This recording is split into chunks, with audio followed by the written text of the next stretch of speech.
Hello everyone, good evening to all. ये lecture pre analysis plus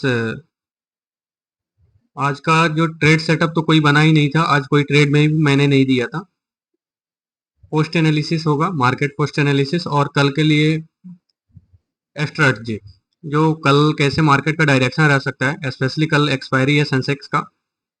तो Sensex के expiry के दिन कैसे मार्केट का मूवमेंट रह सकता है और मार्केट कौन सा पीवाई कौन सा पीडीआर टैप करके अपसाइड या डाउन साइड आ सकता है, या रेजिस्टेंस फेस कर सकता है या सपोर्ट ले सकता है। जैसा कि मैंने लाइव स्ट्रीमिंग सेशन में बताया था आज कि मार्केट का डायरेक्शन जो बायर्स है अपसाइड के लिए, वायर्स जो हैं अपसाइड के लिए हैं, टोटल वायर्स अपसाइड के हैं, मैंने बोला भी था। और अभी आप कल रिजल्ट भी देख लेंगे बायर्स के साइड क्यों बोला था, अगर कोई स्टेटमेंट हॉकिश नहीं आता है फेड चेयरमैन के द्वारा, क्योंकि आज फेड पॉलिसी है और फेड पॉलिसी है तो एक बड़ा इवेंट होता है फेड पॉलिसी, और रेट कट का भी डिसीजन आना है। अगर रेट कट का डिसीजन आता है 0.25 तो ये बेटर होगा मार्केट के लिए। अगर 0 पॉइंट वही प्रेशर से, अगर ट्रम्प के प्रेशर से 0.25 आता है, सॉरी 5 आता है, तो ये मार्केट के लिए नेगेटिव हो सकता है। अभी नियर टर्म के लिए आपको पॉजिटिव हो सकता है, लेकिन लॉन्गर टर्म के अगर सोचा जाए, अगर देखा जाए तो ये नेगेटिव होगा। नेगेटिव क्यों होगा?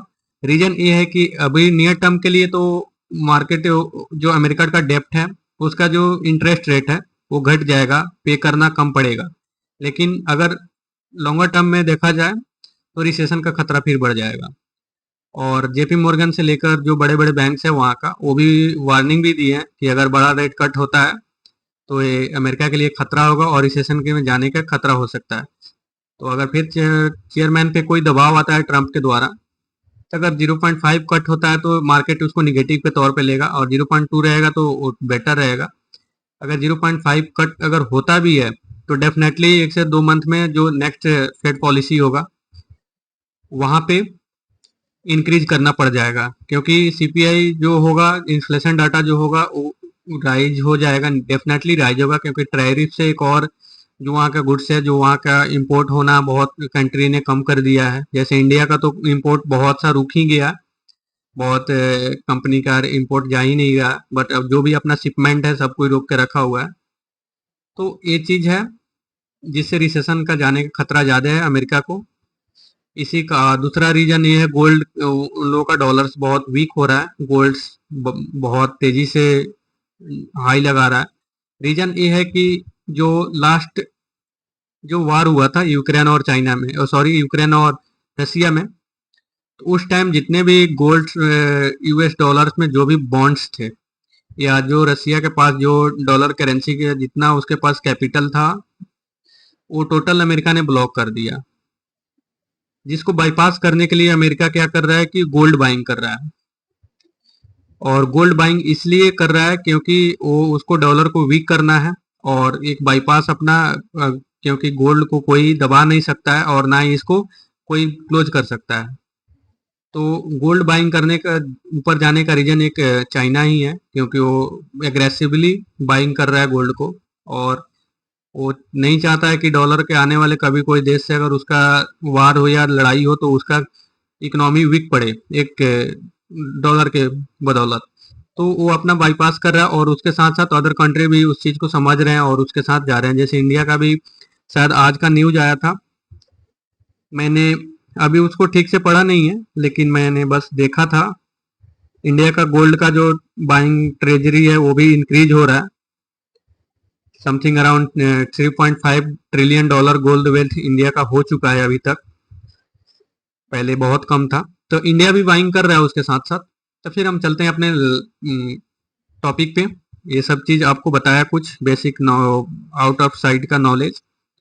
बाकी यहाँ पे कल के लिए मार्केट में हम आज का मोमेंट तो कोई, जैसे मैं कल बोला था, किसी भी दिन का डे में आपको कोई भी लिक्विडिटी मार्केट नहीं ले रहा था। आज भी वहीं से ही सेम हुआ, कोई लिक्विडिटी ग्रैब नहीं किया, जिसके मार्केट टोटल साइडवेज मूव बिताया। और मैंने बोल दिया था, एक तो 30 मिनट में मैं था नहीं, 1 घंटा के आसपास मैं 10 बजे के बाद अवेलेबल रहा, उसके बाद से टोटल साइडवेज मूव है। आप देख सकते हैं इतना नैरो रेंज होगा, मैक्सिमम 40 पॉइंट होगा, 30 to 40 पॉइंट, अगर आप इस रेंज को देखेंगे तो। इसको हम अगर देखेंगे तो मैक्सिमम 30 पॉइंट होगा या 40 पॉइंट होगा, उसी में मार्केट आज टोटल टाइम पास किया है। तो अगर रेंज ऐसे मिल जाए, और क्यों इस इतना छोटा पॉइंट में मार्केट रहा है, ये लास्ट वाला मोमेंट आया है एक 2 सवा 2 के बाद, जो उसके बाद रीजन मैंने लाइव स्ट्रीमिंग सेशन में आज बताया था, वॉल्यूम बहुत कम है मार्केट में। वॉल्यूम, एक मुझे कल का कंफर्मेशन मिला था वॉल्यूम का, तो मैंने कल अच्छा खासा मैंने ट्रेड दिया था, 4 ट्रेड दिया था, जिसमें 2 0 ट्रेड जैकपॉट ट्रेड था, और एक मेरा सी ट्रेड का ही था जो 65 पॉइंट प्लस, उसको मैंने होल्ड करा के बुक कराया था, एक समथिंग अराउंड 20 पॉइंट का निकला था। बाकी आज कोई ट्रेड नहीं था। स्टॉक में भी मैं ट्रेड कोशिश कर रहा था देने का, लेकिन जो 4 से 5 मैंने स्टॉक्स को एनालिसिस किया था, वो समथिंग अराउंड फर्स्ट 30 मिनट में ही जो मोमेंट आया था, उसके बाद से वो भी साइडवेज में चला गया था, जिसके कारण से मैं दूसरा ट्रेड दिया नहीं। और दूसरा ट्रेड में मोमेंट भी उतना नहीं था, कैश स्टॉक्स में थे कुछ, और कुछ कैच नहीं कर पाया।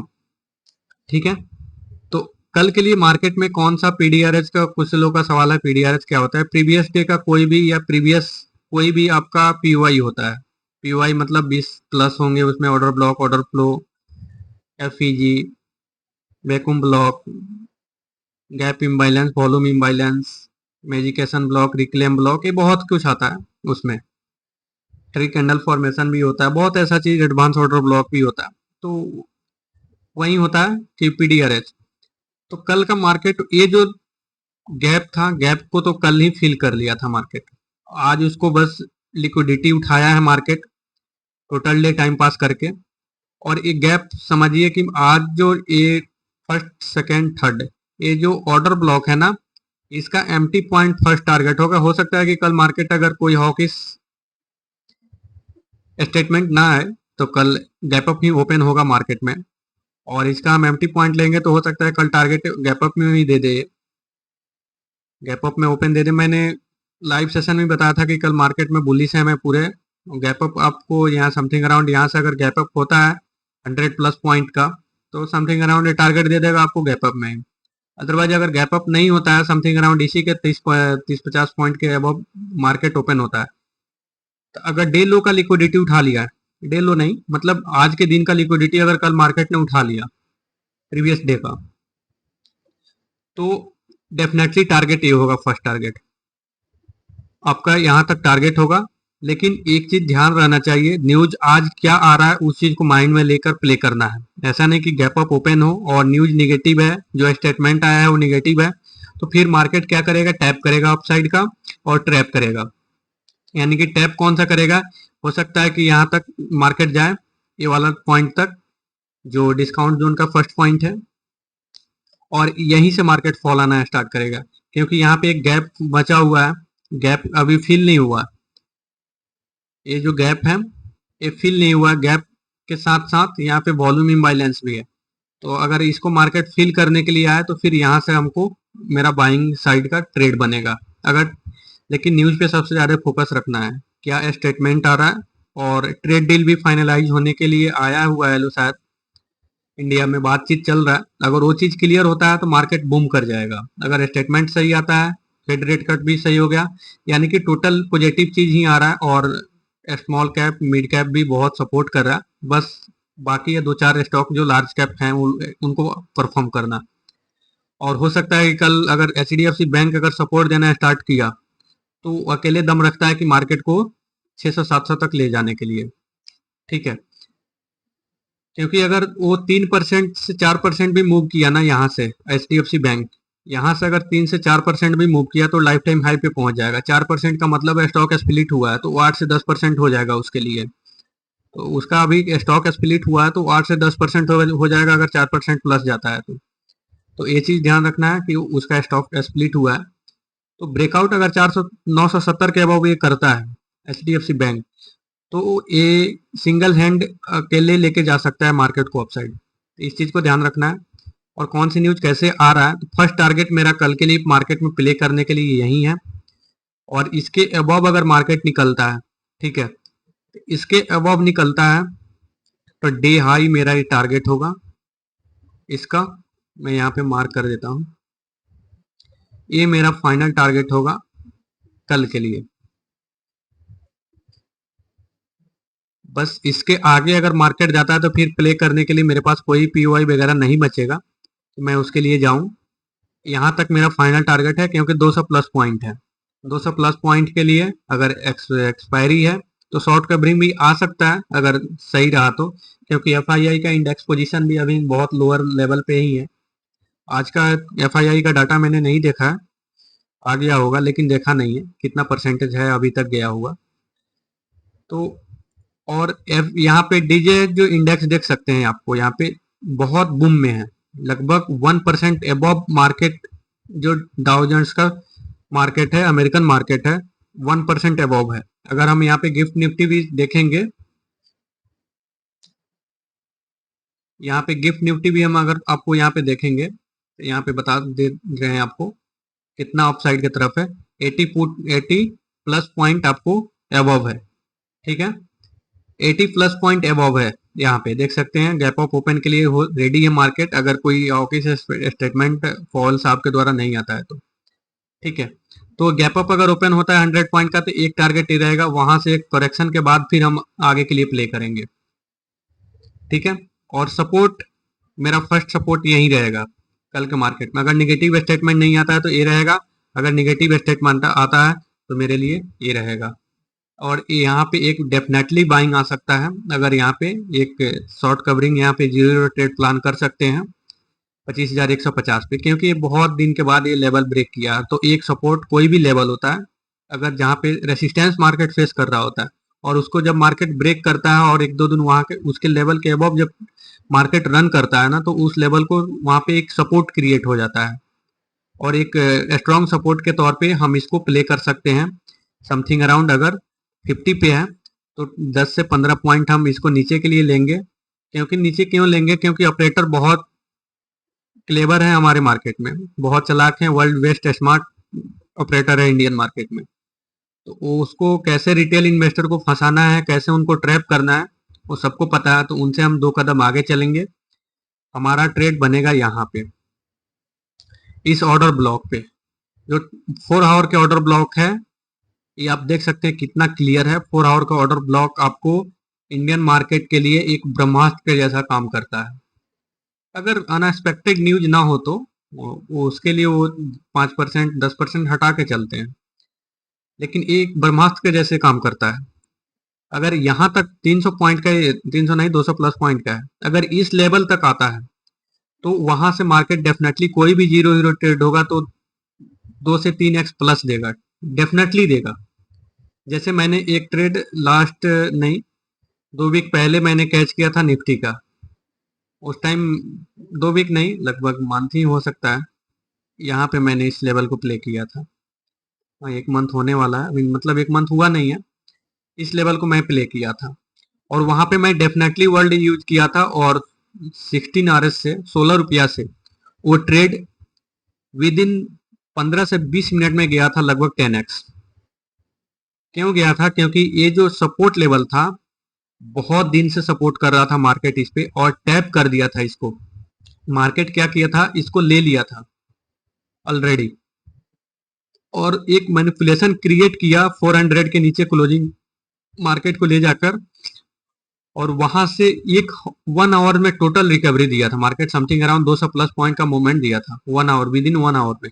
और उसको मैंने कैच किया था होल्ड करा के, उसमें बहुत बड़ा प्रॉफिट मैंने भी बुक किया था। समथिंग अराउंड 10 लाख प्लस का मेरा प्रॉफिट था उसमें, ठीक है। तो वो चीज वहां वैसे वैसे अगर सेटअप मिलता है आपको तो वहां पे ह्यूज क्वांटिटी के साथ जाइए, और ये तभी पॉसिबल है जब आपके पास लर्निंग होगा, ठीक है। क्योंकि मैं ये चीज मैं यहाँ पे अपने चार्ट पे देख रहा हूँ, यहाँ पे क्या है मैं अपने चार्ट पे देख रहा हूँ, लेकिन मैं अगर ट्रेड दे रहा हूँ ना तो आपको बस चार्ट नहीं दिख रहा, आपको बस प्रीमियम का स्ट्राइक प्राइस का उसका प्राइस दिख रहा है या निफ्टी का स्ट्राइक स्पॉट प्राइस दिख रहा है। उस पर आपको चार्ट पे क्या है क्या नहीं है किस बेसिस पे ये चीज नहीं दिख रहा है। तो वो चीज जानने की कोशिश कीजिए। और एक चीज और, अगर आप मार्केट में है ना, कोई भी लेवल से अगर मार्केट डाउन साइड की तरफ जाता है या अप साइड की तरफ जाता है तो वहां पे एक क्वेश्चन मार्क क्रिएट कीजिए, वाई, यहीं से लेवल से गया तो क्यों गया, इस लेवल से क्यों नहीं गया, या इस लेवल से अप साइड गया तो क्यों गया, रीजन क्या था इसके पीछे का, लॉजिक उसको फाइंड कीजिए। वाई को आप जब तक नहीं फाइंड करेंगे तब तक आप सक्सेस नहीं हो सकते हैं। वाई जब आप फाइंड करने लग जाएंगे और वाई का रिजल्ट आपको सामने मिलने लग जाएगा, रीजन आपको पता होने लग जाएगा, वाई का मतलब यहाँ से क्यों गया, उसका आपको आंसर मिलने लग जाएगा, तो आप समझिए कि राइट ट्रैक पे हैं, आप बहुत जल्द सक्सेस हो सकते हैं मार्केट में। ठीक है, तो वो चीज़ फाइंड कीजिए और उसके अकॉर्डिंग चलिए। तो कल का मार्केट के लिए ये प्ले होगा, हो सकता है कि कल हम यूट्यूब पे फिर लाइव आए, तो आप लोग सब्सक्राइब जरूर कर लेंगे और नोटिफिकेशन के लिए बेल आइकन को भी आप क्रिएट कर लेंगे, प्रेस कर देंगे, क्योंकि मैं बार बार उसको अपडेट करना पड़ता है। इससे आपको एक बार जैसे ही मैं यहाँ पे लाइव जाऊँ, आपको वहाँ पे नोटिफिकेशन मिल जाएगा यूट्यूब का, आप वहाँ से डायरेक्ट जुड़ सकते हैं। ठीक है, तो फिर हम कल मॉर्निंग में तो नहीं, after first half second half में हो सकता है तो लाइव आएंगे आप लोगों के साथ टोटल, आप लोग जुड़िएगा। ठीक है, और इसमें आपको बस इतना ही। और एक चीज, अगर ट्रेड फाइनलाइज होता है तो आप जैसे ऑटो एंसिलरी स्टॉक्स है तो आप इन्वेस्टमेंट प्लान कर सकते हैं उन सभी में, लेकिन अपने पहले एनालिसिस खुद से कर लेंगे, उसके बाद करेंगे। यहाँ पे कोई डायरेक्ट बाय कॉल सेल का रिकमेंडेशन नहीं है। ठीक है, ये जो भी है बस एजुकेशन पर्पस के लिए है। आपको भी पता है, मैं यहाँ पे डिस्क्लेमर भी डालता हूँ, आपको डिस्क्लेमर के फॉलो करना है। मैं से भी रजिस्टर्ड नहीं हूँ, मैं आपको हर वीडियो में बोलता हूँ, और डिस्क्लेमर के साथ जाना है। अगर आप कुछ भी इन्वेस्टमेंट करते हैं तो आप अपने से एनालाइज कर लीजिए या अपने फाइनेंशियल कंसल्टेंट कर सकते हैं। ठीक है, थैंक यू, मिलते हैं नेक्स्ट लर्निंग सेशन में।